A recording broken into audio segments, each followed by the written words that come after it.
Hi there, welcome back to the Ginescast. I'm your host, Gina.annunziato. Thank you so much for joining me. When I was originally streaming video games here online and I wanted to kind of look for collabs, people were always just telling me, oh, Gina, just try and reach out. People want to talk to you, just try it. Well, lately I'm in a state of not trying to do things. Instead, I am just doing them. I wanted to pick the next guest's brain for a very long time, and I was very grateful he agreed to an interview with me. So I hope you enjoyed listening to it as much as I enjoyed conversing with him. So with that, please sit back and listen to the Ginescast number 44, The Red and Blue Divide with Hotep Jesus.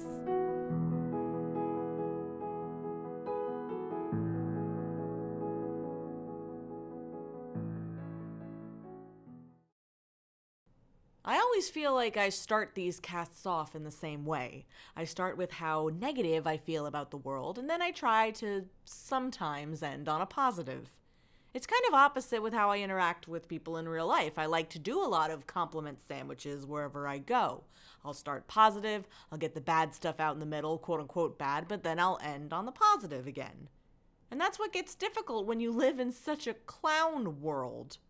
I think what's been going on is I've been spending way too much time in my own mind and hearing my own thoughts bounced back right onto me.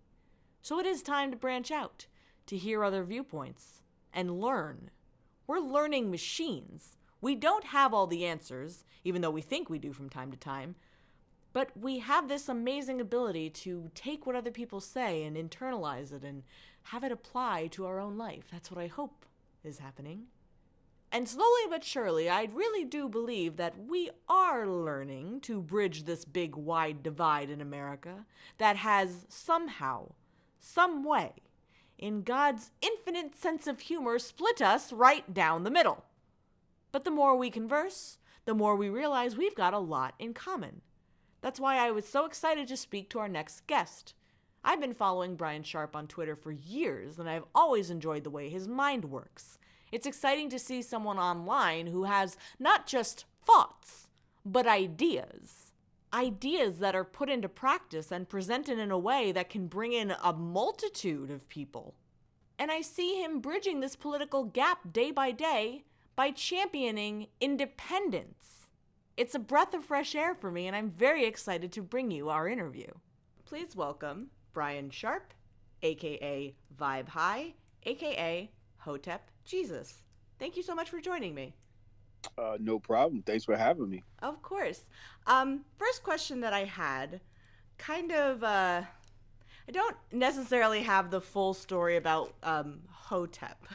Would you mind kind of for the listeners kind of give a rundown of what that is and why you call yourself as such? Yeah, I think there's a very extensive form on hotepnation.com. If you hit the FAQ button, you can get all your questions answered there. But for the most part, our philosophy boils down to independence. Not relying on other people to solve your problems and solving it yourself. Accountability and self-accountability and responsibility. It sounds great. It sounds very much independent, which has been kind of the thing that's drawn me to you all these years on Twitter, because I like the way you speak. I like the way that you're very objective about things. And the way you speak is it's I can't say like factual statements, because you speak from a place where it's very, passionate about what you believe, and I enjoy that. And it's not necessarily like accusatory, towards like this group, how dare you, you know what I mean? Yeah. And what also draws me is that your groove is more about culture.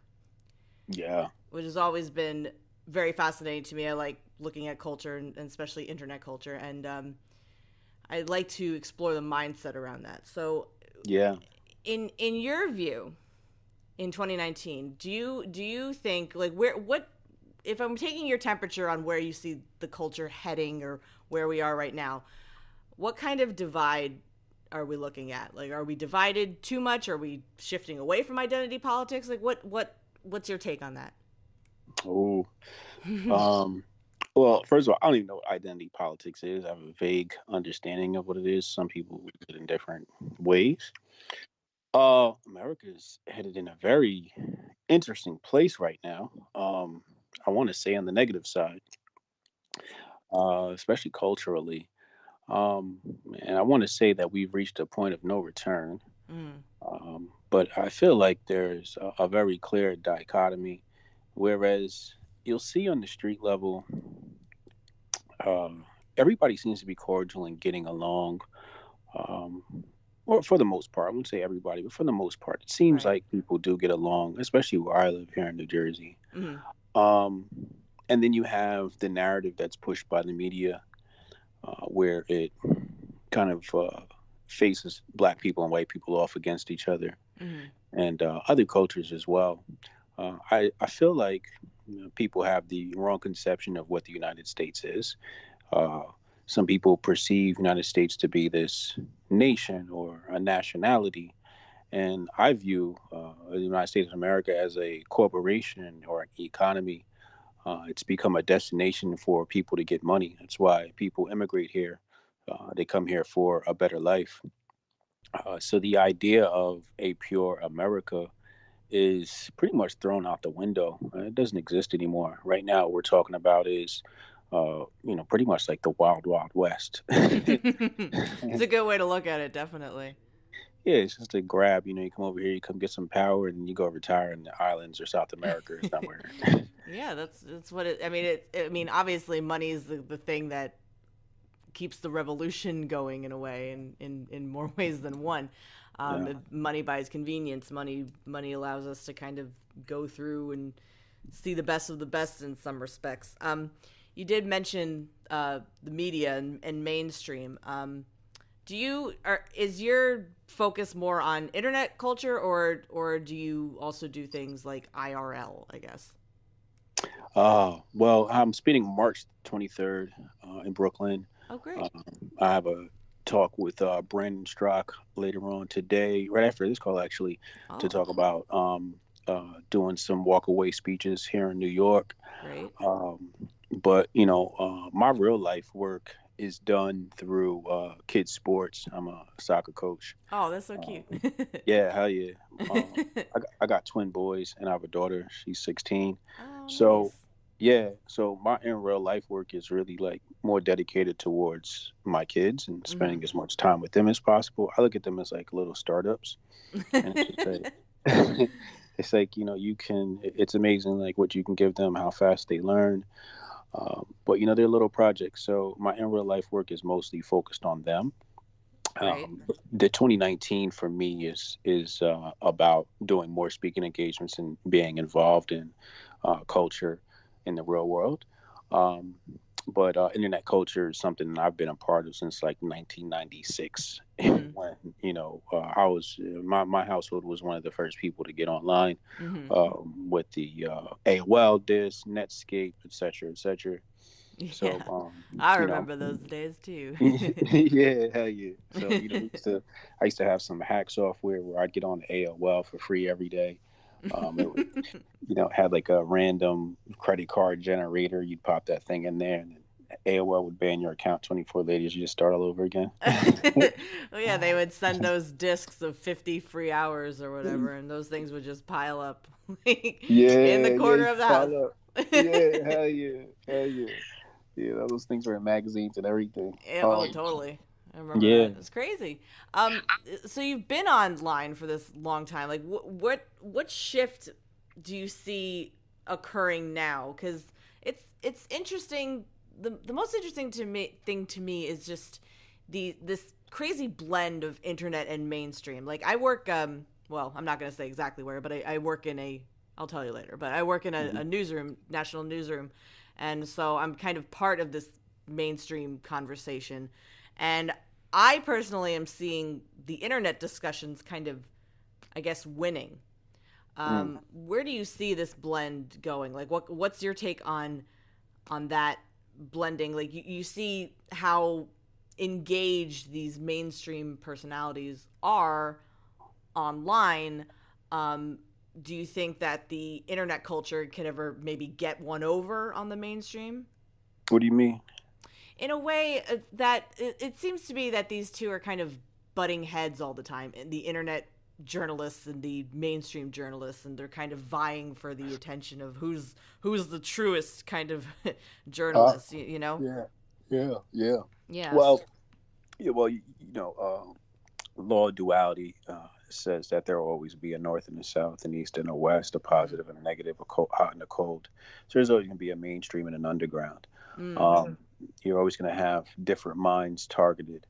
Now that battle being won has to be quantified somehow.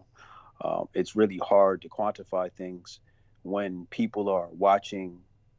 Like so for example, this lady just told me she follows somebody on Twitter just to laugh at them, because she thinks they're a joke. They're not laughing with them, they're laughing at them. Right. So trying to quantify this stuff is a bit difficult because somebody could be tuning into a competing network, but they're only doing so because they want to laugh at it, or they have an addiction to the trauma that media brings. um, and Interesting. that, yeah, it doesn't necessarily mean that they like it per se. Right. um, we can go by the numbers, and it seems like the internet wins a lot, like a guy like Alex Jones does, however many millions of listeners. Mm-hmm. And this is an independent person competing with the mainstream. Yeah. Yeah. You did speak to Alex Jones, didn't you? You went on his Yeah, show. How was yeah, that? Was that fun? yeah. That was awesome. I've been, It looked like a lot of fun. yeah, like I've been following Alex since, I think he's contributed a lot to my red pill. Oh. Um, I think the most notable thing is when he pulled up on the Bilderberg group, and I was just like, oh, this is pretty cool. Oh yeah, yeah. That was a lot of people. That was something that was very much underground, as you said, back in, was that 2011 almost, or whenever Yeah, Occupy was happening. That was a long time ago. Those yeah, those people that were kind of infiltrating the groups, like Adam Kokesh as well, who was kind of, you know who Adam Kokesh is? yeah. The name sounds familiar. Yeah, he's a former Marine, and I think he ran for a Florida congressman one time. But he would just go to Occupy once in a while Mm. and just talk to people, and that's kind of what it's about. Like, I see you doing that. I see you very much engaging with your followers, and is that Mhm. kind of the way that you see that whatever kind of divide, this fracture, this chasm that does exist, it's very much online. It's yeah. It's funny you mentioned Occupy. I was there Oh, several really? times. Yeah, my buddy Dwayne Henry ran the film and parts of media while it was up at Zuccotti Park. Mm. So I'd go down there, hang out with him. I debate people. We talk. In fact, I'm on Dinesh D'Souza's documentary, America Imagine a World Without Her. You'll Oh, see me giving really? yeah, you'll see me giving a speech at Occupy Wall Street. Oh my god, I love that. That's awesome. Yeah, so like a lot of times people they might say, "Oh, he's a grifter. He just got into this stuff." It's like, nah, I'm 38 years old. I've been around this block quite a few times. Like you guys are kind of late to this party. Yeah. It's funny because even activism, back then, Zuccotti Park was a activist movement against Wall Street, against the big banks, the ones that got bailed out during 2008 housing crisis, and Hmm. and you can obviously see that activism has been hijacked because banks are no longer the focus. Now it's all about like, gay rights and women's rights and Right. all this other stuff. So it seems like somebody has co-opted activism. Yeah, it's very much. I've been to a bunch of protests here in Manhattan, and the message that comes out of these protests is literally just "fuck Trump," Right. which is a thing that I guess is enough to drive people out of their homes and go stand in the street. I guess that's a good thing, but at the same time, and this is what I wanted to ask you about, what the left is doing wrong. I think, because most of these protests are, from the left side of things. Is that one of the things they're doing wrong, by like kind of circling around this very negative, like kind of mean thing that's Uh, going on? nah, I wouldn't say it's. I mean, from a moral perspective, it's absolutely wrong. From a strategic perspective, it's Mm-hmm. it's it's exactly what you need to do.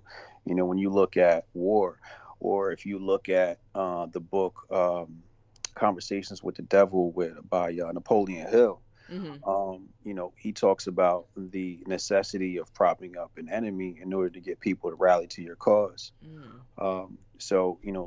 Donald Trump makes for the perfect guy to do that. The problem is that the internet exists and there's so much information available, and social media exists and it makes people available. So when you open up these connections, it makes it real easy to point out the frauds and to point out the hypocrisy, bigotry, and contradictions. Do you think that there's a sense that people aren't really getting away with as much as they once did? Yeah, yeah. Mm. In some ways, so like the new thing now is like to attack AOC, right? Oh, So yeah. Oh, I had some questions about her too, of course. yeah, Of course. nice, nice, nice. Yeah. The truth is she's propped up by a group called Justice Democrats, and it's like, so while conservatives are running around screaming at AOC, it's like, well, she was put there by some certain people. Why aren't you guys targeting those people? And this was just leaked. I want to say this week. Some of the people had dug it up. I saw a thread on Twitter done Mm-hmm. a few months ago. But when AOC first hit the scene, I knew she was propped up. You can kind of tell when things are organic and when things are inorganic. Totally. And being that I'm a marketer by trade, I've been doing Mm-hmm. it for 20 years. I know when things are inorganic and artificial and Hmm. when they are organic. So I knew that. So when everybody was dogpiling on her, I was like, I'm going to take the opposite stance because I don't want to be an NPC like these people and attacking the puppet when you should be attacking the puppeteer, you know? Right. Absolutely. Totally. Because it's fascinating to me. Like, the show that I work on, we literally have a segment basically Mhm. dedicated to this woman every day, and it's just I I brought up in the meeting, I said, are we not concerned that this is kind of going tabloid-esque a little bit? And I was, oh, stop it, kind of that thing. And I saw the video that you posted on Twitter about calling her a basic bitch, basically, which is just something I've been saying too. I do think that she's incredibly basic, and I have this arrogance about myself. Well, I'm not basic like her. You know what I mean? But of Yeah. course, she's 29. She's younger than me, and she'll never have to worry about anything ever again if she plays her cards right. Um, Yeah. Well, I think not that she's basic. My statement was that people complaining about her are basic. oh, okay, okay, Yeah, interesting. like it's like I it's can see it's a, it's that. a it's a very basic talking point at this moment. It's like, oh, if you want to get 30 retweets, talk about AOC. It's like Mm. a really low hanging fruit task, Totally. you So you know. don't think she's basic? Uh Maybe a little. I don't think anything of her, period. Mm-hmm. I think that she's passionate, her heart's in the right place. Mm-hmm. I think she's hot, obviously. Um but There's some honesty for you. but she's one of 400 people in Congress, and I don't understand how we have dual citizenship in Congress, and we're worried about this little girl from the Bronx. I agree It with that it, totally. it, it just doesn't make sense to me. Uh, Yeah, I mean, I don't know. I don't know if the average Joe even realizes that there's a shitload of people in Congress, and we are kind of focusing on, the ones that, I hate to sound like a jerk, but like check the right boxes. She's a woman and she's pretty and she's, says the right things. You know what I mean? yeah, That kind of yeah. that kind of thing. I just think that that's fascinating to me. Well, like you said, with the Mhm. whole media thing, and who's winning and who's right and where's this thing going. It's funny because when you have a person like AOC come in, she's the new distraction, right? So when Absolutely. when we talk about what the left does wrong or what does right, what they did right was they stayed on Trump's ass. It was like, we want Trump, we want him impeached, we want him in jail, Hmm. and they've been working at that for the past 3 years, right? Hmm. But the conservatives, it's like, all right, they were like, lock her up with Hillary. Then as Right. soon as they won the election, it was just like, oh, we just don't care about her anymore. Now it's like, okay, now we're going to dogpile on, this person. All right, let's dogpile on that person. Then it became, oh, let's dogpile on AOC. Now it's Hmm. Ilhan Omar. So it's like when are you guys going to focus on one task, see that all the way through, then move on to the next thing? It's like people just running around chasing distractions. Yeah, absolutely. Because I mean, there are things, and I'm noticing this more recently. Like, I mean, I voted for Trump. I know that you didn't vote. I know, and I listened to your argument on why you don't vote, and I was like, oh, that's it's interesting. I never thought of it that way. Um, but I did. I mean, I did vote for Trump, but there's just things that are happening that he's saying, that the way that he's conducting himself recently, that I'm kind of, stroking my beard a little bit and just like, Yeah. what's going on there, so How so? just some of the Twitter trolling for the most part is really what's Can we talk about that? of course. So here's my thing. Yes. If we took an average of the American culture Mm-hmm. as viewed through TV and film and video games, Mm-hmm. and decided to create a president, it would be Donald Trump. It literally would. I mean, Absolutely. look at our programming. Our programming is he's the epitome of America. That's why I like him. Like that's what you would expect from America. You wouldn't expect one of these other guys from America. You know what I mean? And then when you get somebody so clean and so cut, I don't trust them. Right. And it's not because they're clean and cut.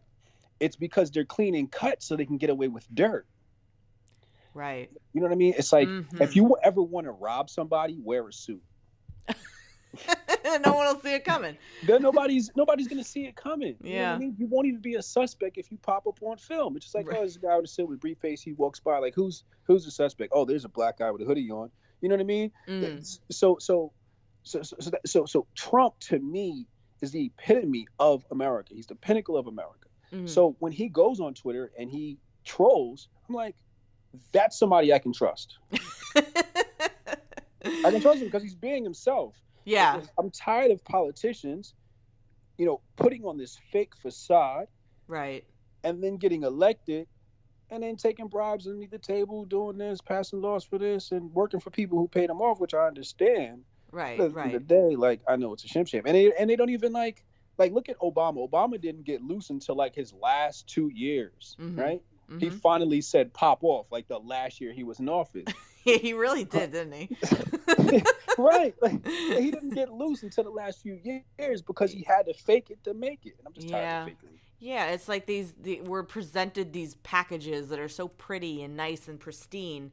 And then once they're unwrapped, it's just like, wait, did I really vote for you? It's like what I think that the left does a lot is that they try to blemish, like they're kind of doing this with Tucker Carlson now. I don't know your stance on Tucker, but they're right now saying like, can you believe he said this stuff? I'm like, yes, I absolutely can believe he said that. Like, what do you want me to say about that? It's just this bizarre, these two sides, these two extremes that I feel like they're using each other's tactics against them, but like in the completely wrong way. It's just this bizarre manipulation of ways about it. And I wanted to ask what you think the right is doing wrong. Because I don't really see you ever put a label upon yourself, which I like that. But would you, if you had to, would you say you're more conservative or more liberal? Like what would you? I'm very much in the middle. You'll see often I'll describe myself as conservative. In the past, I've described myself as a Black conservative, and so to kind of just break that down a little bit finer, I don't even consider myself Black, but I'll use the term Black so people can kind of understand what I'm saying. I'll use the term conservative so people can understand me. It's like I don't like the term God, but I'll use it so people can understand me. But I've always said that I'm here as a mercenary for the right. Ah, okay. I like that. Like it was like the left was so ugly that I'm like, let me help these guys out. That's wonderful. Like, you're standing in the middle, you're watching this thing. I don't know what the hell's going on. I'm trying to like dive into it and see what's going on. But I'm looking at the left and I'm looking at the right, and I'm just like, I'll choose the right. Yeah, well, I mean, I basically grew up conservative my whole life, so it's kind of come from a Jersey town that was very, very much, it was very Italian. I'm 100% Italian. So I'm from an Italian town in Jersey. Oh, really? Yeah. Can you say which one? I'm not going to say. Okay. I don't want somebody pulling up my high school pictures. Fair enough.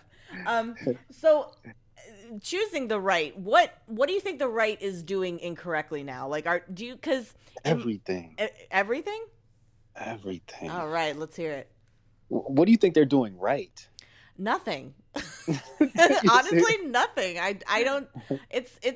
I mean, I like you said. I do like to quantify myself as like conservative woman in Manhattan. Like I'm fine with that label, but like, and I've said this before that there's this level of like cringe servitism going on Yeah. where these folks that they're on the right, but are they doing it right? Like no, like there's no humility there. It's like we're winning, we're constantly winning. Like literally, the Donald subreddit is just a giant ass circle jerk at this point, and I'm just like, oh guys, clean it off for a second. What are we doing? Like wipe your mouths, man. Like you don't get it. Yeah, it's a shit slinging show. It really is. It's crazy to me. It's a shit slinging competition where we're just throwing piles of shit at each other. But when you throw piles of shit, everybody stinks. That's true. And the fact of the matter is, whether the right wins or the left wins, the people lose, because either side is not actually winning. They're winning these, fake victories online Yeah. because they pulled up some old tweets from somebody else, or the Mm. majority of the people that were scamming to get their kids into college were Oh. Democrats. Oh my, that was. You know what I mean? It's Like, unbelievable how this is just proving to me time and again just this is the year of no expectations. Like yeah. nobody saw that coming, did they? I sure as shit I, didn't. I kind of saw, Did you? yeah, because I mean, so people are complaining now about like the lack of promises kept by Trump, and I'm like, Mhm. he's a United States president. He's not supposed to keep his promises. Like, when have we had I haven't had a president since I was alive that kept his promises. Like So I all of didn't them, yeah. expect anything different from Trump. The only thing I wanted Trump to say was fake news and lock her up. That's all I wanted. He's My pretty good at saying expectations, that. yeah, my expectations were really low for Trump, Mhm, which mhm. is why it's so easy for me to be a fan of Trump, because my Mhm. expectations are low. But I don't like getting involved in the shit slinger show. Every once in a while, I'll make a remark about something if something is outlandish from both the right and the left. I critique them both. Yes. But it's it's getting ugly. Do you see any light at the end of the tunnel? Like do you see any way out of it? Like are we able to climb upon the pile of shit that we are just kind of stewing in? Is there any way out of it? If I had to answer that question, I would sound completely narcissistic. Feel free. I'd sound the opposite of humble, or Uh-huh. I'd sound conceited. But I'm going to answer the question Please as do. honest as possible. Go for it. The only person I trust with the future of America is myself. Mm-hmm. Got it. Totally. I mean, I think everybody in America should feel that way about themselves. I totally see where you're coming from, and like as soon as you said that, I'm like, yeah, me too. Like, I feel like we all know what's best for America, but because I'm able to be so objective on so many different topics, I feel like just hand the reins to me. I got And this, guys. just let me steer the ship. Like, I'm not saying I want to be dictator, Of course. but let me steer the ship and let me point to land. Yeah. Somebody can adjust the sails, somebody can handle the food rations, somebody can handle the beer rations. But you're on the big wheel. But yeah, You got the compass. Yeah, let me point us in the right direction, guys. Yeah. Because Mm-hmm. just because I have a good track record of it, Mm-hmm. our show is called Hotep's Been Told You. Yeah. Which I just love. Thank you. And like, how many times have we been right? I mean, there's a level like the thing that's hard for people, I guess, and maybe I don't know. It's hard to think about sometimes, but the level of trust. I think on some level, there's people out there who trust very easily, but by doing that, then they get disappointed. Correct. So I think, was it this year, or it was kind of it was like the middle of last year where I was like, wow. I don't trust anybody and everybody's full of shit. Like that was like that something in my head, just like the light bulb clicked on. And as soon as that popped into my head, life got a whole lot easier. Yeah, You know? yeah, So, yeah. the idea of finding people, especially through the power of the internet, you know, being able to find people that to some extent you trust, and you trust their words, and you trust the place that they're coming from. I think that's a wonderful thing to see, and a wonderful thing to, you know, experience, and to the extent of that I can, it's like, wow, you know, like Brian's been right about a lot of things. You know, it just is it, that whole, you know, and it's not just you. It's like this kind of, how do I put it? I would say you're kind of on the outskirts of the shit show. You Yeah. know, you're kind of watching from, you know, the nice mezzanine Yeah, that's clean, exactly. and we're all watching. Like I like to think I'm up there too. I'm just saying, you know, Yeah. just kind of watching all of it go down and like commenting. We've got our binoculars like on that stick, and we're like drinking some champagne, like, oh, Yeah. can you believe that's going on? My goodness. You know, and that's a Right. fun spot to be in. And not everybody, and you said something like kind of recently, about just not everybody being able to think in that manner. And Mhm. you know, and my selfish brain is like, well, everybody should think like me. I mean, like obviously Right. I know the best way to do it. Right. You know, Right. so that's kind of Yeah. the hard thing to jump over, you know, because you don't, because the more you put your trust into people, and you know, the more that You'll the get ability you could disappointed. get disappointed. Absolutely. Yeah. Absolutely. That's exactly what it comes down to. Yeah. Yeah. Interesting. Um, a couple quick things. What's 2020 look like? What's the election Ugly. look like? Ugly. A lot of bodies are gonna drop. A lot of dirt's gonna turn up. Yeah. DNC is gonna be a mess. Yeah. An absolute mess. Kind of excited for the Um. debates though. That should be good. Oh, I'm so excited. Oh, I love chaos. Yeah. Um. I do too. I do. I hate to say it, but I do. Yeah, like the days when Twitter's chaotic, I'm like, ooh, this is fun. Yeah, just rub your hands together like, all right, here we go. Yeah. Um, do you see Trump winning again? Ooh. I was thinking about this today. Mm-hmm. I was thinking about this last week. Mm-hmm. And the more it goes on, the less optimistic I become. Mm-hmm. The left, well, the right's getting weaker. Mm-hmm. There's a lot of infighting.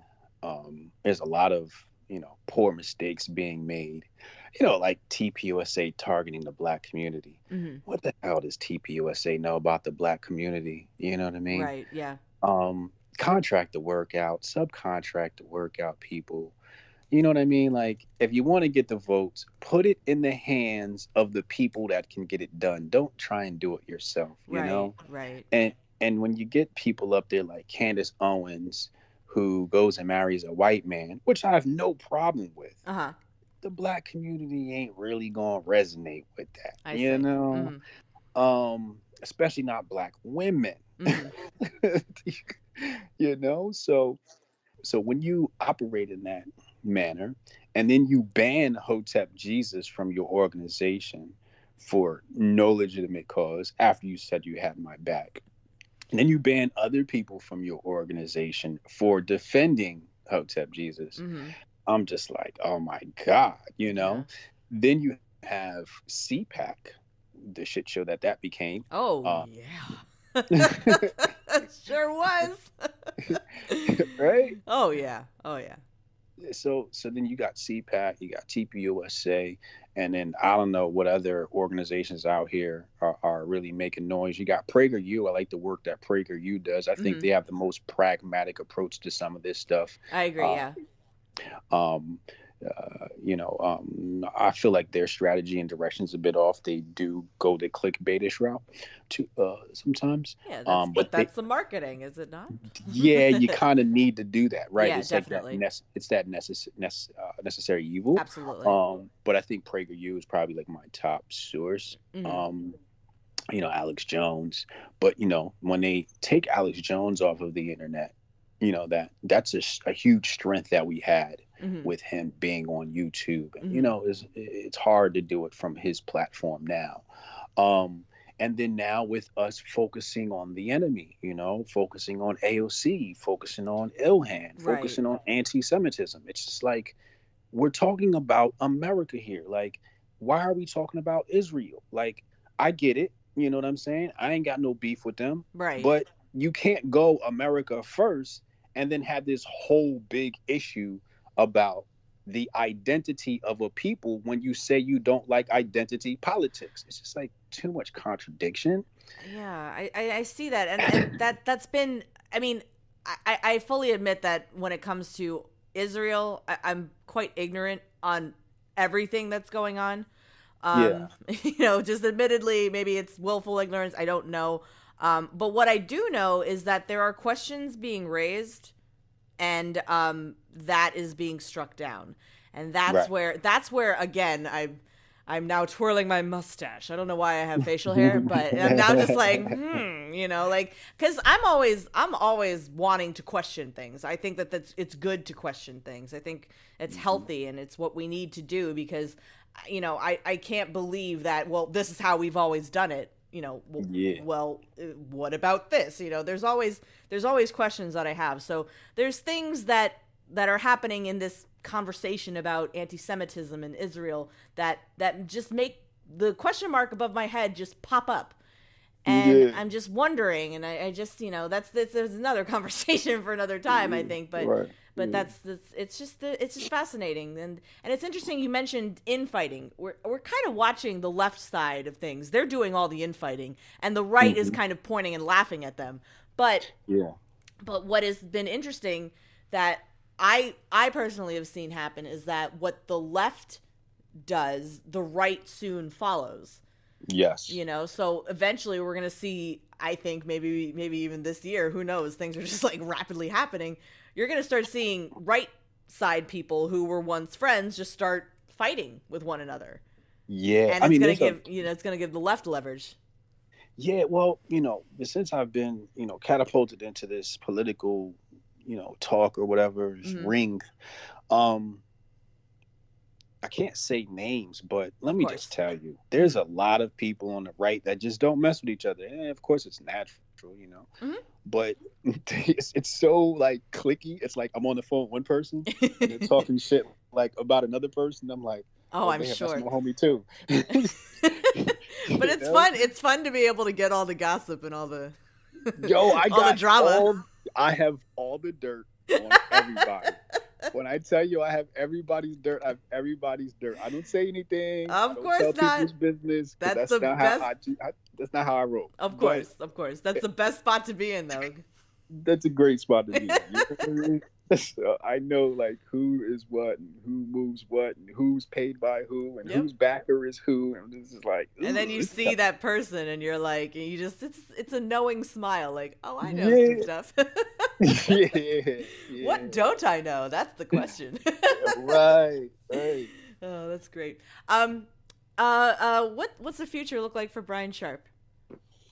Oh, Brian Sharp is a startup founder. I want to get my first big successful exit or high revenue generating company. Mm-hmm. Um, and then I want to be a VC. And then outside of a VC, I'd like to build a lobbying group. And then my big dream is to build a sanctuary. Mm. Um, What is the and VC? I'm sorry. venture capital. Got it. Okay. Yeah, I want to invest in companies, Mm-hmm. invest in people, invest in ideas, invest in children, invest in independent education. Um, because I look at like we talked about before. I look at children as little startups. Mm-hmm. So I feel like if I can groom a generation of children by the time my VC is like really really big, we have tons of ideas. We can feed kids right into an incubator. You know what I mean? But I feel like the entrepreneurial mindset has to be installed very early. Absolutely. Yeah. Absolutely. Do you see that? If we're going to talk about, future generations, do you have high hopes for them now? Or are you on the other side of that coin? Nah, I ain't got no hopes for this new generation. That's sad. Nah, my expectations are really low because we don't control the education centers, and that's another thing with conservatives that just bugs me. It's like you guys are worried about AOC and whatever the hell crazy idea Justice Democrats gave her as a talking point. Hmm. When our schools are liberal indoctrination centers, and it's just Yeah. like, can we stay focused for like half a second? Yeah, yeah. It seems like Trump came out with winning, winning, winning, which is who doesn't like to Yeah. win, Right. but now it's like conservatives are kind of looking for fights that they know they can win instead of Right. instead of just organically like kind of getting one over like on people. Like I just bring up Politicon. I went to Mm. Politicon this past year for the first time, which I don't know. I took a couple days off of work because I can do that now because it's a full time job. So I mean, Politicon was a trip. If you ever get a chance to go, it's in Los Yeah. Angeles. Oh, I had a blast there. I just live streamed the whole time. Okay. Basically, it was just a very silly like coming together of things, and Mm. there was some TPUSA people there, and they were literally treated like celebrities. You know, it was fascinating to watch. It Yeah. was Good crazy. marketing. Definitely. Are you bullish or bearish on Bitcoin? Oh, I have my own Bitcoin company, And it is. coinbitsapp.com. I might have Um, joined it. I might be on it now yeah. because I want to get Um, into that realm. yeah, it's the easiest way to purchase Bitcoin or get involved in Bitcoin. So I would say our app is probably great for beginners. It's actually perfect for beginners. Mm-hmm. For anybody that's intermediate to expert, it's just a good way to accumulate Bitcoin over time Mm-hmm. without moving stuff around, like taking your stuff and moving it offline, because we hold all the Bitcoin offline so hackers can't get to it. You know what I mean? Mm-hmm. Mm-hmm. Yeah. So it's great for everybody just to get involved in investing. So for me, I purchase $5 every week. It happens automatically, just comes Mm. straight out of my checking account every week like clockwork. You can increase it, decrease it by one time, whatever you want. But the really cool feature we just added was the Patreon like feature, uh, where you can donate to your favorite creator. We got Laura Lomer on the platform now, Aha. and some other people coming on board. We have Uncle Hotep on there as well. Great. But basically, you can donate Bitcoin to people, but it takes out the tech savviness. So grandma can do this thing in under 2 minutes. Grandma can send you Bitcoin. Yeah, my mom has been really talking about investing a lot lately, and I work at a business network, so Hmm. I mean, I bought a couple pot stocks and saw a 12% increase in them today. I was like, well, What's that? she's PYX? Aurora Cannabis. Oh, okay, Aurora. Okay. Yeah, they just got a billionaire to invest in them. I mean, at this point, like I think it's a good spot to get in on marijuana stocks right Yeah, now. I think yeah. that it's very close to cutting that illegal cord, I guess. Oh, yeah. Oh, Yeah. yeah. New Jersey just settled on something too, On. on legalizing. Oh, I see. Interesting. I think it just has to go to like final signatures or something like that, but they finally Oh, came to an agreement. for a recreational pot. Yeah, Wow, crazy. yeah, Because yeah. I mean, I go into the bodega. Like, there's one bodega like on my corner. Um, it's like all CBD oil now, and I'm like, are these guys like once pot is legalized in the city, are like the bodegas gonna be like the pot shops would be? I think they're leaning towards it. It's pretty crazy. Yeah, probably in another 10 years. Yeah, Yeah. I think I Any? think I think the legalization of marijuana is about pacifying the entire nation. Are you pro pot? Anti pot? Yeah, I'm pro pot, Mm. but I know that when the government does something, they do it for ulterior motives. Mm-hmm. So obviously, it's a great tax revenue generator, Right. but outside of that, I really feel like they want to control the supply of marijuana. They're Mm-hmm. going to give us a GMO synthetic version of marijuana, um, or whatever strain that they come up with in their alphabet labs, Mm-hmm. um, and they want us to be high. Like I'm Mm. pro marijuana, but I feel like marijuana is probably the most abused drug in America. Hmm. Um, because you have a lot of people that'll start their day with it, and then like Yeah. they're just, like I Yeah. feel like it takes a lot of discipline to use it. People aren't using it as a medicine or as a creative drug. You know what I Right, I mean? agree. I totally agree. I have to like I mean, I went to Nevada, went to Vegas, Hmm. brought myself back a little disposable pen, and I have to actively be like, no, you can't do this right now. You don't need it, so don't Yeah, do it. It's that thing. I agree, and there is that worry that sets in with the pot stuff that yeah, it's possible that it's gonna go synthetic and it's gonna be all you know government regulated, and instead of it's a plant. Like yeah, it's supposed to be natural, is it not? I mean, right, kind of ridiculous. right. Any final thoughts from you? Um, no, No? that's it. I Good just stuff? everybody get on coinbitsapp.com. That is like the beginning of my wave. I'm on You know, it. I love it. I love it. Create your profile. Go in the creator tab and have people like send you Bitcoin to like raise money for your podcast, your marketing, whatever. Have people like sign up. Hell Um, yeah. hell yeah. Great. But for me, like when I talked about VC and startups, I view Coinbits app as being that big company that in a few years we're either able to sell or do a huge partnerships. We got an important meeting tomorrow with some investors.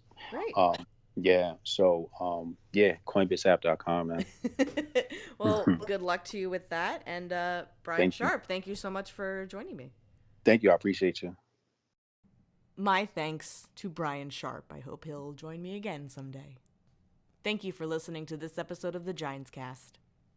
Listening back, I know that I could sharpen my interview skills a little bit, and realizing it's one of those things where you work in an industry where people are being interviewed all the time, and it's not as easy as these news hosts actually make it look. But I had a great interview and I had a great time talking to Brian. It just kind of feels like a nice conversation, and feels like you're talking to an old pal, and you're just shooting the shit almost, and that's great, and I'd love to do that more and be able to sharpen me as I go about doing what it is we do here. We have a good time, and I hope that you're enjoying it along the way. Don't forget, the Giants Cast comes out every Wednesday at 1 p.m. Eastern Standard Time on YouTube and iTunes. If you like this video, please give it a like, please share a comment below, and share it with someone you think would like it. If you want more from me, you can follow me on Twitter at HelloGines or shoot me an email at gina.annunziato@gmail.com. Thank you so much for listening to this episode of the Ginescast. I'm your host, Gina Annunziato, and I'll see you next time. Take care.